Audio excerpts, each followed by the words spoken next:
Assalamualaikum warahmatullahi wabarakatuh. Di kelas 7 semester genap, perkenalkan saya Ibu Nia yang menggantikan Pak Agung. Bismillahirrahmanirrahim. Apa kabar Ananda semua? Semoga kita selalu diberikan kesehatan dan terus semangat belajar ya. Apapun kegiatannya, awali dengan berdoa dulu. Yuk, belajar matematika. Untuk pertemuan pertama, kita akan mempelajari mengenai perbandingan dua besaran. Bab ini saya mengharapkan kalian mempunyai tujuan. Di antaranya tujuannya satu, memahami pengertian rasio dengan benar. Rasio itu perbandingan ya. Yang kedua, memahami konsep rasio yang besarannya sama dengan tepat. Tujuan yang ketiga, saya mengharapkan agar kalian dapat menyelesaikan permasalahan perbandingan dua besaran dalam kehidupan sehari-hari yang berkaitan dengan rasio, yang besarannya juga sama. Semoga kalian bisa ya pahami materi berikut.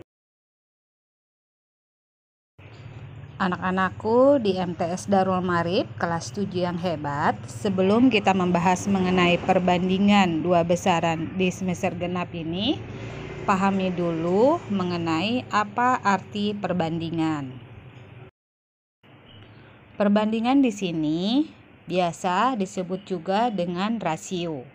Adalah membandingkan antara satu satuan dengan satuan lainnya yang nilainya berbeda.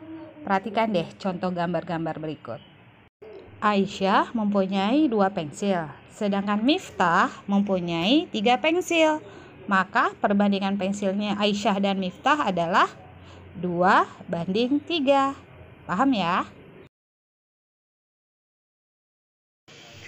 Untuk berikutnya, ada 3 cara menyatakan perbandingan atau rasio.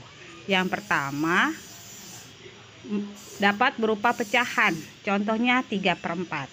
Yang kedua, 2 bilangan yang dipisahkan dengan tanda titik 2, contohnya 2:3, dibacanya banding ya, titik 2 itu. Yang ketiga, 2 bilangan yang dipisahkan dengan kata dari, contoh 4/5. Paham ya? Berikutnya saya akan memberikan contoh mengenai perbandingan.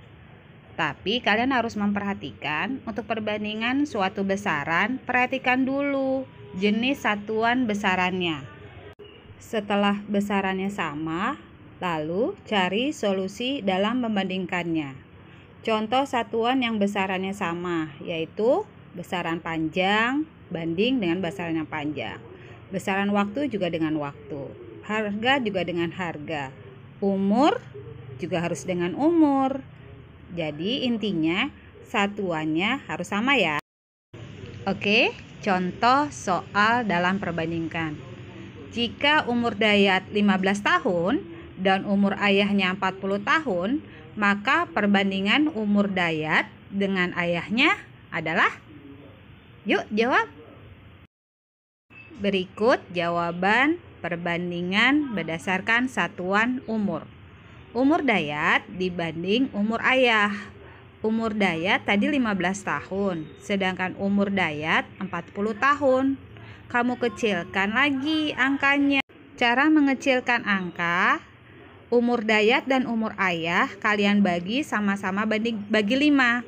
Umur Dayat 15 dibagi 5 sama dengan 3. Sedangkan umur ayah 40 tahun dibagi 5 sama dengan 8. Maka perbandingannya adalah 3:8. Jadi kesimpulannya perbandingan umur Dayat dan ayah adalah 3:8. Bisa ya? Oke, contoh berikut adalah perbandingan mengenai tinggi badan. Jika ibu tinggi badannya 160 cm, sedangkan tinggi badan Intan ada 140 cm, berapakah rasio tinggi badan mereka? Yuk dijawab. Bagaimana? Cara jawabnya hampir sama dengan contoh nomor 1. Perbandingan tinggi badan ibu sama dengan perbandingan tinggi badan Intan.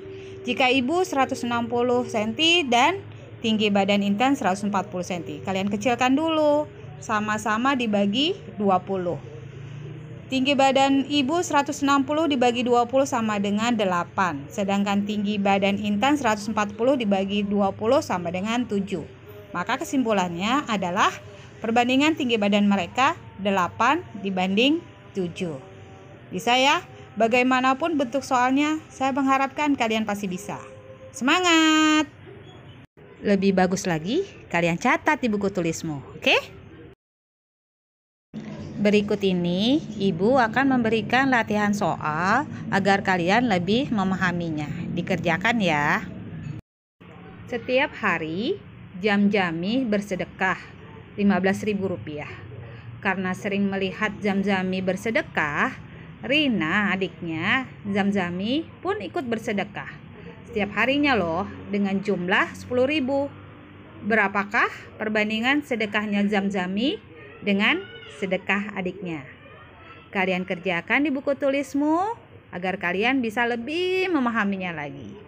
Semangat ya, kerjakan di buku tulis. Assalamualaikum warahmatullahi wabarakatuh.